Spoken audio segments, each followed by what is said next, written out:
जहां हम हैं ये भीमगोड़ा बैराज है। और भीमगोड़ा बैराज चूँकि जब कभी यहाँ ऊपरी गंग नहर को बनाया होगा अंग्रेजों ने तो 1854 के आसपास का ये है, जो इसमें जो लगा हुआ है यहाँ जो एक वो लगा हुआ है बोर्ड लगा हुआ है, उसमें लिखा हुआ कि 1854 में यहाँ अंग्रेजों ने 53-54 में अंग्रेजों ने इसका निर्माण किया था बैराज का।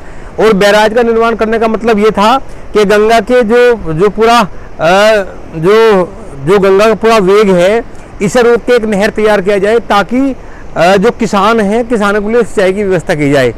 तो ये जो गंग नहर है जो खतौली से निकली है, जिसमें 4 जल विद्युत केंद्र भी हैं, निर्गाजनी है, सलावा है, भोला है, चितौड़ा है, ये विजन था उस समय अंग्रेजों का कि यहाँ गंग नहर बनाई जाए और गंग नहर के साथ साथ जल विद्युत केंद्र, ताकि लोगों को बिजली मिल सके।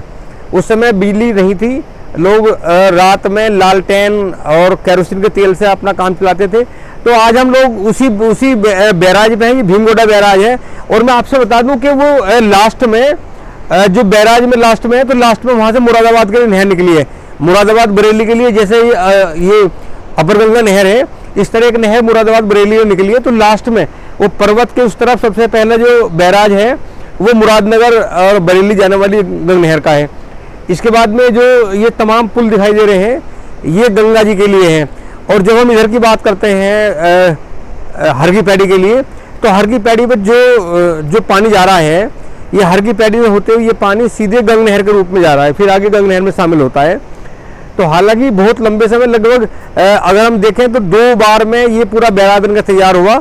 एक बार 1853 से लेके लगातार 1840 से 1853 तक ये बना, ऐसा है जिसमें लिखा हुआ। हालांकि एग्जैक्ट तो देखेंगे तो पता चलेगा। इसके अलावा 1973 में भी कुछ काम किया गया। जो ये नहर निकली है, इसका जो बैराज बना, जो पुल बनाए 1973 में बनाए। उस समय जो कि कांग्रेस की हुकूमत थी देश में। इससे पहले जो इसकी शुरुआत हुई उस समय ब्रिटिश हुकूमत थी, तो ब्रिटिश हुकूमत में नहर निकालने के लिए ये बैराज तैयार किया। आप देखिए कि यहाँ जो बैराज है, सौभाग्य से बात है कि यहाँ पानी आना है। मैं आपको मीटर दिखा दूँ, यहाँ मीटर लगा हुआ है बैराज के, जैसे तो यहाँ मीटर लगे हुए हैं। तो यहाँ इस समय मुझे लगता है कि लगभग 15 से 20 मीटर पानी यहाँ है। अगर फुट की बात करें, क्यूसेक की बात करें, तो देखो 252 लिखा हुआ है। तो इतना मीटर पानी यहाँ है बैराज में। और इसीलिए जब हम हर की पैड़ी के पानी की बात करते हैं जो निकला है, बहुत पानी की बहुत स्पीड बहुत ज़्यादा तेज़ है। जब आगे बीनोर की तरफ जब गंगा जी की बात करते हैं तो स्पीड बहुत तेज़ है, क्योंकि बहुत बड़ा बैराज है। भीमगोड़ा बैराज की मानते भी है। हालांकि भीमगोड़ा को लेकर बहुत सारी और मान्यताएं हैं। जब हम इतिहास पढ़ते हैं महाभारत कालीन, तो ये माना जाता है कि कुंती और पांचाली बहुत प्यासी थी, उन्हें प्यास लगी थी। जब तमाम लोग साथ थे, भगवान कृष्ण भी उनके साथ थे, तो उन्हें प्यास लगी, पानी कैसे पिया जाए। तो भगवान कृष्ण ने भीम से कहा कि आप जो है एडी मारो, पानी निकलेगा। उसके बाद बहुत सारी कहावत भी बनी। तो जब एडी मारी तो पानी निकला। और यहाँ एक पूरा जो कहते हैं कि तालाब टाइप का है, वो इसीलिए नाम भी भीमगोड़ा रखा गया है।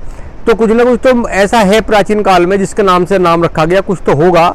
बहुत सारे लोग भले ना मानते हो, लेकिन मुझे लगता है कि कुछ है। और आज भीमगोड़ा जो बैराज है, आप देखिए कि बड़ी कितनी चौड़ाई है। मुझे लगता है जहाँ मैं खड़ा हूँ यहाँ से लगभग 700-800 1 किलोमीटर तक की चौड़ाई होगी। और यूँ तो अगर पूरे क्षेत्र की बात करें तो गंगा जी वहाँ से आ रही है सीधे, और गंगा जी का स्पीड यहाँ चूँकि बहुत तेज भी है, यहाँ पानी रुका हुआ है। ये सामने पेड़ देख रहे हो, तो ये पेड़ बहुत पुराने होंगे, लेकिन पेड़ बहुत छोटे दिखाई दे रहे हैं।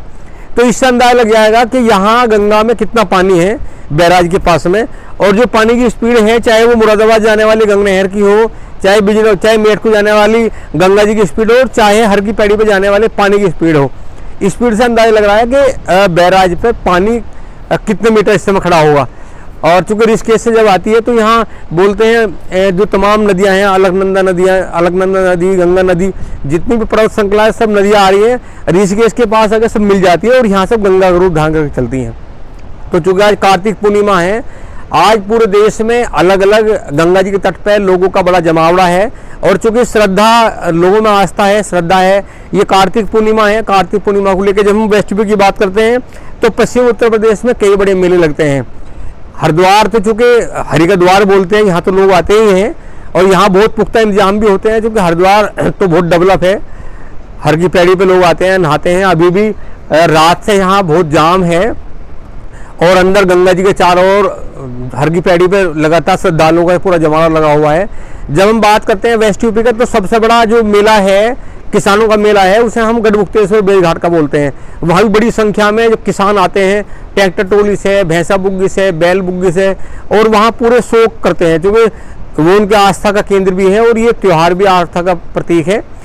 सुकरताल है, मुगदुमपुर मेरठ में है। तो ऐसे ही गंगा जी के तट पर लगातार उत्तर प्रदेश में क्या पूरे देश में जहाँ जहाँ गंगा जी का तट है, वहाँ आज के दिन मेले लगते हैं। लोग गंगा स्नान करके और गंगा माँ से अपने और परिवार की कामनाएं मांगते हैं कि वो ठीक रहे लगातार। अभी जहाँ हम खड़े हैं, यहाँ अभी सूर्य उदय हुए हैं और आप देखो कि सूर्य उदय हुए हैं, इस तरह का यहाँ पूरा रमणीक मौसम बना हुआ है। ऐसा लग नहीं रहा कि हम लोग यहाँ हरिद्वार में भीमगोड़ा बैराज पे हैं। और जिस तरह सूर्यदेव निकले हैं, ऐसा लगा जब पर्वत से निकले कि सूर्यदेव यहाँ छुपे हुए थे पर्वतों के पीछे निकल कर आ रहे हैं। और पूरा इस समय प्रकाश गंगा की तरफ है और आप देखिए ऐसा लग रहा है कि जैसे यहाँ जो है सोने के जैसा रंग इस समय पानी का बना हुआ है। एक पूरी कतार सूर्य की जो है पूरी कतार है। तो हम लोग हरिद्वार में साथियों, तो तमाम लोगों के लिए स्वास्थ्य के लिए दुआ करेंगे माँ गंगा से, तमाम लोग खुश रहें, स्वस्थ रहें और आप सभी को कार्तिक पूर्णिमा की बहुत बहुत शुभकामनाएं। नमस्कार।